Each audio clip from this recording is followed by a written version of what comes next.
আল্লাহ রাব্বুল আলামিন বলেন, আমার কোন বান্দা যদি নামাজ পড়ার জন্য যখন নামাজের মুসল্লার মধ্যে দাঁড়িয়ে যায়, আমার কোন বান্দা যদি নামাজে দাঁড়িয়ে যায়, আল্লাহ রাব্বুল আলামিন জান্নাতের দরজাটা সাথে সাথে খুলে দেন। সুবহানাল্লাহ।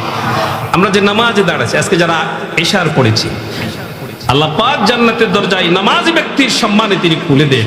আল্লাহু আকবার বলেন। শুধু তাই নয়, আল্লাহ রাব্বুল আলামিন তিনি বলছেন, যে ব্যক্তি নামাজে দাঁড়াবে, আমি আল্লাহ ওই নামাজি ব্যক্তির মধ্যে মাঝখানে কোনো ধরনের পার্টিশন পর্দা থাকে না।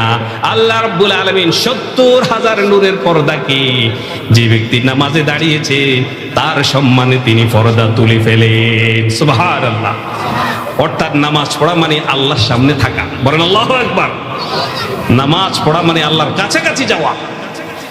রাসূলুল্লাহ সাল্লাল্লাহু আলাইহি ওয়াসাল্লামকে সাহাবী প্রশ্ন করলেন, ইয়া রাসূলুল্লাহ, বান্দা কখন আল্লাহর কাছাকাছি হয়ে যায়?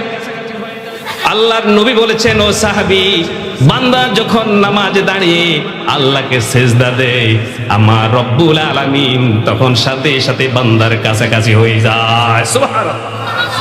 আমরা আল্লাহর কাছাকাছি থাকতে চাই কি চাই না?